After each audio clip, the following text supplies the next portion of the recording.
ఒక ముఖ్యమైన విషయం మీ అందరితో కూడా మాట్లాడటం కోసం నేను ఈరోజు ప్రెస్ మీట్ పెట్టడం జరుగుతూ ఉంది. ఒక చిన్న స్టోరీతో మొదలు పెడతా. ఒక ఇంట్లో అర్ధరాత్రి ఇంటి కిటికీ పగిలింది. ఉదయాన్నే లేచిన తర్వాత కావాలని ఆ ఇంట్లో వాళ్ళ పక్కింటి వాళ్ళ మీద పోలీస్ కేసు పెడతారు. తర్వాత పోలీసు వారి విచారణలో తెలిసింది ఏంటంటే ఇంట్లోనే ఇంటి దొంగ ఉంది. కాకపోతే ఇంటి ఓనర్ కూడా కావాలని చెప్పి పక్కింటి వాళ్ళ మీద ఉన్న దొబ్బుదేలతో ఈ కేసు పెట్టించాడు. అట్లా ఉంది ఈ రాష్ట్రంలో పరిస్థితి. ఎందుకంటే ఈ గొడ్డల పార్టీ అధ్యక్షుడు ఏదైతే అతని గత అవినీతి బయటపడతా ఉందో, అతని పార్టీయే అబద్ధాల పునాది పుట్టినటువంటి పార్టీ. ఈ రోజు మనం చూస్తూ ఉన్నాం.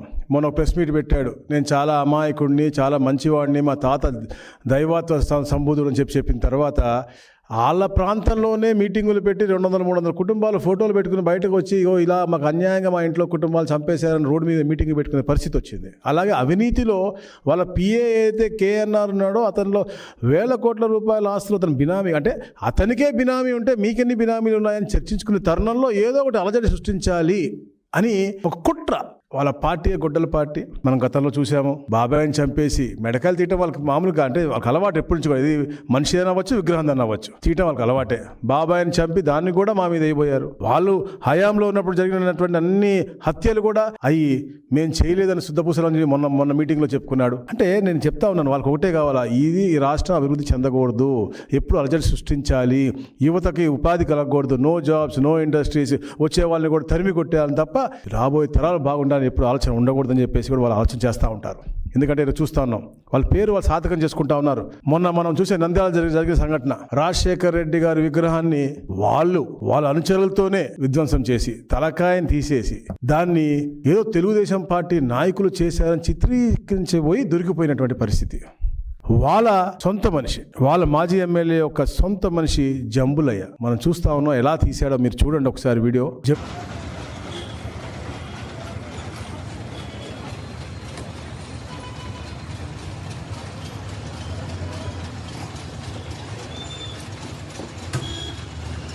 లో కూడా ప్రతి దాంట్లో కూడా పాలు పంచుకున్నాడు.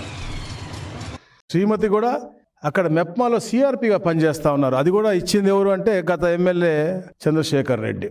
ఆవిడ 2019 నుంచి మెప్మాలో పనిచేస్తూ ఉన్నారు. ఇలాంటి వారు రవిచంద్ర కిషోర్ రెడ్డి, ఇలాంటి వారు అసలు ఒక పార్టీకి అధినాయకుడుగాను అసలు ఉంటే అర్హత ఉందా అని అడుగుతా ఉన్నాను. ఎందుకంటే ఎక్కడన్నా వేరే గతంలో కూడా వీళ్ళ తండ్రికి వాళ్ళకు కూడా చరిత్ర ఉంది. హైదరాబాద్ ప్రశాంతంగా ఉంటే వేరే ముఖ్యమంత్రి ఉండకూడదు, అధిగమించాలని చెప్పే లక్ష్యంతో ఆ రోజుల్లో మతకల్లో సృష్టించిన చరిత్ర వాళ్ళ డిఎన్ఏలో ఉంది. తాత, తండ్రి, ఈయన అందరికీ ఉంది. అందుకని ఈ రోజున ప్రశాంతంగా ఉన్నటువంటి ఆంధ్రప్రదేశ్ పెట్టుబడులు విపరీతంగా వస్తూ ఉన్నాయి. మొత్తం ప్రపంచం అంతా ఇటువైపు చూస్తూ ఉంది.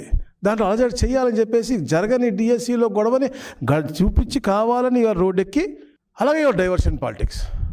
జంబులయ్య అసలు మీరు క్లియర్ కట్ కనపడుతుంది అక్కడ మనకి. జంబులయ్య అనే మనిషి ఇలా చేశాడు. దాని తర్వాత ఏం చేశారు వీళ్ళు, వాళ్ళ మనుషులనే జెండాలు ఇచ్చి పంపించి నిరసనలు, అల్లరి సృష్టించమని మా నాన్నగారి విగ్రహాన్ని విధ్వంసం చేశారు. ఎందుకంటే వీళ్ళకి ఒక సీక్వెన్స్ ఉంటుంది ఈ పార్టీ నాయకుడికి. శవము, సింపతి, స్టాచ్యూ. తండ్రి గారు శవం పెట్టాడు, దాని ద్వారా సింపతి పొందుదాము, ముఖ్యమంత్రి అవుదామని చూశాడు, అది కుదరలేదు. దాంతో వెంటనే ఊరా విగ్రహాలు పెట్టాడు. ఆ విగ్రహాలు ఈరోజు విధ్వంసం చేసి మా మీద బొజ్జల్దాన్ని చూస్తూ ఉన్నారు. అంటే అసలు వీళ్ళు ఎక్కడికి వెళ్తున్నారు, ఏం చేద్దాం అనుకుంటున్నారు? గతంలో మనం చూశానంటే నేను చెప్పేది విధ్వంసాలు అంటే విగ్రహాలు మళ్ళీ పెట్టుకోవచ్చు, మనం ఎన్నుకోవడానికి పెట్టుకోవచ్చు, కానీ పగిలిన హృదయాలు ఎలా ఉంటాయి అది ఆలోచించాలి. కావాలని చెప్పేసి ఇలాంటి రెచ్చగొట్టే ధోరణిలో మీరు చేస్తూ ఉంటే ఎట్టి పరిస్థితిలో మేము ఒప్పుకునేది. ప్రశాంతమైన వాతావరణం ఉంది. ఇలాంటి అనవసరమైన వదంతులు ఎట్టి బస్సు చెబితే మాత్రం ఎట్టి బస్సు మేము ఊరుకునేది లేదు అని చెప్తా ఉన్నాం. ఎందుకంటే గతంలో కూడా మేము చెప్పాం, వివేకాన్ని హత్య చేశారు. తర్వాత మీరు ఆ శవంతో ఎంత రాజకీయం చేశారండి. నెక్స్ట్ డే మార్నింగే నారాసుర రక్త చరిత్ర అని చెప్పేసి మా అధినాయకుడు చేతిలో గొడ్డలు పెట్టినటువంటి పరిస్థితి. మరి అలాగే 2014-19లో 150 కుట్రలు పన్నారు. ఈ రాష్ట్రాన్ని 30 సంవత్సరాలు వెనక్కి తీసుకెళ్లారు. అనేక కంపెనీలకు మనం భూములు ఇస్తే వాటి మీద కోర్టు కేసులు పెట్టారు.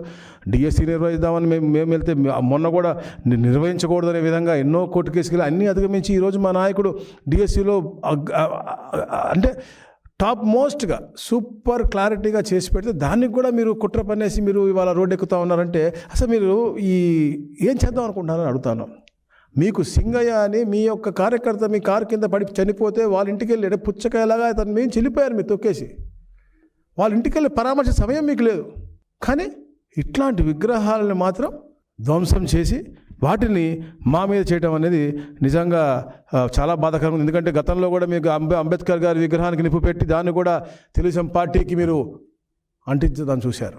అంటే మీ క్రూరత్వానికి, మీ యొక్క మానసిక పైశాచికత్వానికి ఎన్నిటికి కూడా అది నిదర్శనం అని చెప్పేసి కూడా నేను తెలియజేస్తా ఉన్నాను. ఎందుకంటే జంబులో ఎవరైతే ఉన్నారో అతనే వచ్చి నేను ఎందుకు చేశాను, ఎలా చేశాను, ఏ పార్టీలో ఉన్నాను కూడా అతను సొంత వీడియో కూడా ఉంది. కానీ ఈ సాక్షిలో రాదు, ఎందుకంటే ఇది వాళ్ళకే హానికరమైంది. అదే మామూలుగా రాజశేఖర రెడ్డి గారి విగ్రహం ఎవరైనా ధ్వంసం చేస్తుంటే సాక్షిలో ఫ్రంట్ పేజ్ పెట్టి ఇంకా ఈ రాష్ట్రంలో అందరినీ కూడా రెచ్చగొట్టే ధోరణితో మీరు మాట్లాడేవాళ్ళు. ఎప్పుడైతే దొరికిపోయారో, దొరికిపోయిన తర్వాత ఈరోజు మళ్ళీ దాన్ని సబ్సైడ్ చేయడం కోసం మీరు వేరే అన్ని తీసుకొచ్చి ఈరోజు రోడ్డు మీద మీ కార్యకర్తలు రోడ్డు మీద డిఎస్సీ అని అదాన్ని పంపిస్తూ ఉన్నారు.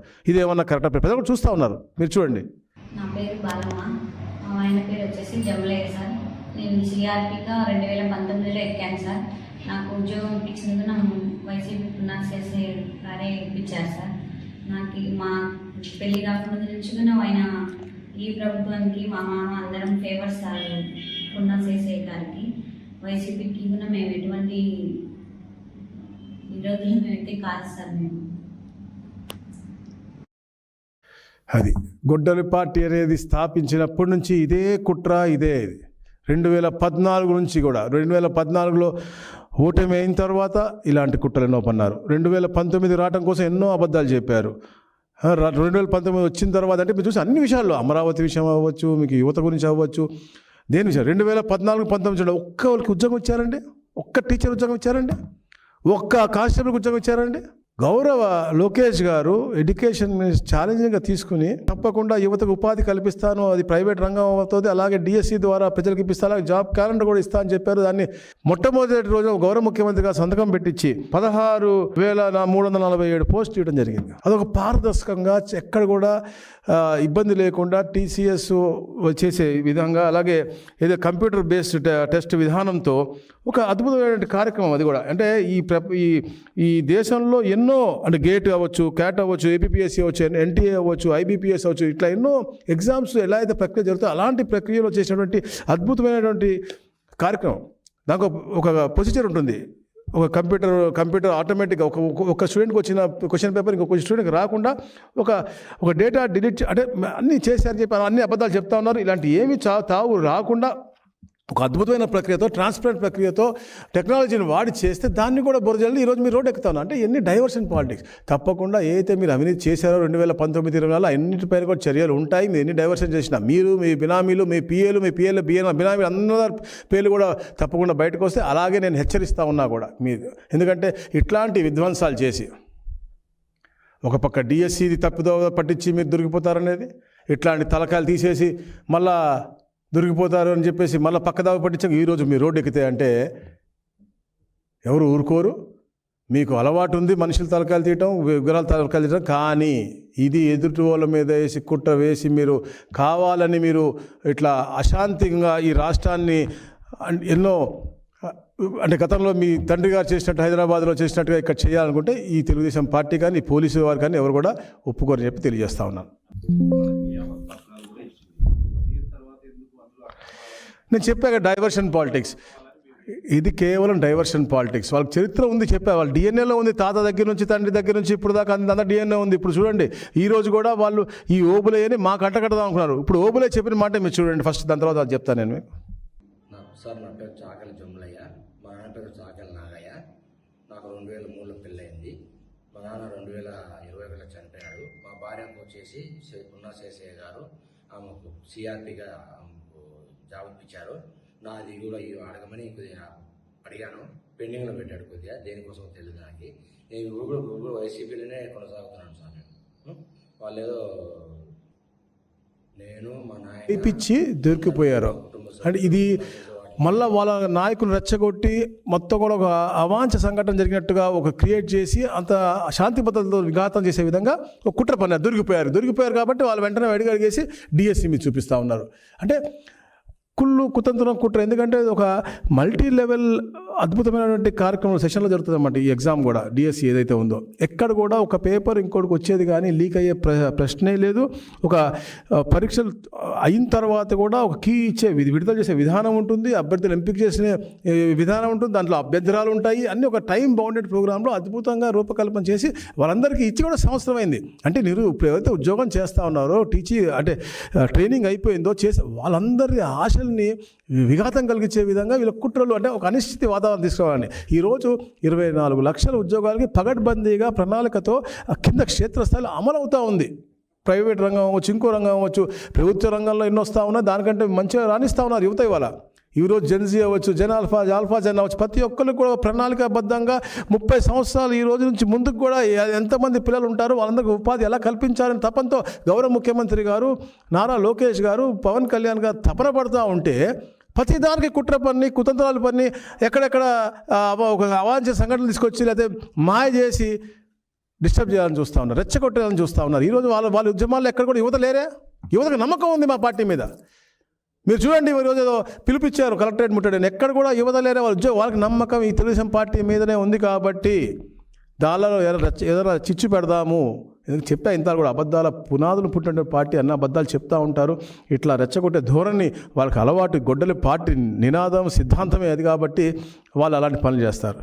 ఈరోజు కూడా కలెక్టర్ ఆఫీస్ బయట అంతా వాళ్ళ నాయకులు వాళ్ళ గుండాలు పెట్టుకుని వాళ్ళు తిరుగుతున్నారు తప్ప యువత నిజంగా యువతకి ఫీల్ అయ్యి ఉంటే, తప్పు జరిగిందని అనిపించుంటే వాళ్ళకి ఇలా ఉండేది కాదు.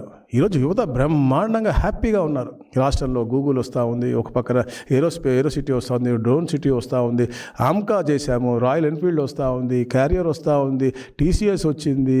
మీకు అసలు మీరు పేరు చెప్పుకుంటే ఏదైతే ఈ ప్రపంచంలో ఉన్నటువంటి అన్నిట్లో టాప్ బ్రాండ్స్ అన్నీ కూడా అదాని డేటా సెంటర్ అవ్వచ్చు, రిలయన్స్ అవ్వచ్చు, ఇట్లా పేర్లు చెప్పుకుంటే పోతే ఎన్నో అన్నీ వస్తాయి. తప్పకుండా ఈ రాష్ట్ర ముఖ చిత్రం మారబోతూ ఉంది. టూరిజంలో అగ్రస్థానంలోకి వెళ్తూ ఉంది. మనం ఇస్తున్నటువంటి పాలసీ ఏదైతే ఇచ్చామో దాని ద్వారా ఎంతోమంది పెట్టుబడులు వస్తున్నాయి. భవిష్యత్తులో కూడా సముద్ర తీరం మొత్తం కూడా అలా దాంతోపాటు మనకి ఏదైతే టోపోగ్రఫీ, జియోగ్రఫీ బాగున్నాయి, అన్నీ కూడా టూరిజం ప్రాంతాలుగా పెరుగుతా ఉన్నాయని చెప్పేసి మొన్న కూడా మనకి కేరళలో అవార్డు వచ్చింది. అంటే అన్నిట్లో కూడా అగ్రస్థానానికి వెళ్తున్నప్పుడు ఒక అనిశ్చితి క్రియేట్ చేయాలి, భయభ్రాంతులు క్రియేట్ చేయాలి.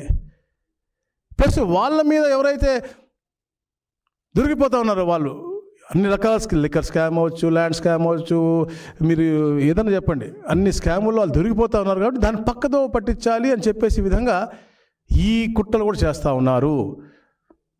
నేను చెప్తా ఉన్నా కదా, వాళ్ళ తాతలు చేసినటువంటి, వాళ్ళ పూర్వీకులు చేసినటువంటి హత్యాకాండ గురించి చెప్పుకుంటూ ఈరోజు మొన్న ఏదైతే అతను ప్రెస్ మీట్ పెట్టుకున్నాడో అతనే అందరిలో కూడా మళ్ళీ భయభ్రాంతి గుర్తేసి అందరూ బయటకు వచ్చి చెప్తున్నారు. ఎక్కడ అది బయటకు వచ్చేస్తుందో అని చెప్పేసి భయంతో మళ్ళీ ఈ కుట్ర పన్నాడు. లేకపోతే నంద్యాలలో వెళ్ళి వాళ్ళ తండ్రి నాయకుడు అతనే తలకాయ తీపించుకుని అతనే మళ్ళీ ధర్నాలు చేపించామంటే ఇట్లాంటి పర్వర్టెడ్ మనిషిని మనం ఈ ప్రపంచంలో ఎక్కడ చూడము. అందుకని అతను గొడ్డలి పార్టీ యొక్క అధినాయకుడు అయ్యాడు, ఆ గొడ్డలి పార్టీ యొక్క అధినేత అయ్యాడు. అతనికి నిజంగా మేము మాత్రం చెప్తాను, తెలుగు ప్రజలు మాత్రం ఎట్టి పరిస్థితుల్లో అతనికి క్షమించరు. ఆ 11 కూడా ఎందుకు ఇచ్చామనే బాధపడే రోజులో ఈరోజు వాళ్ళు బాధపడతా ఉన్నారని చెప్పేసి కూడా తెలియజేస్తాను. Thank you.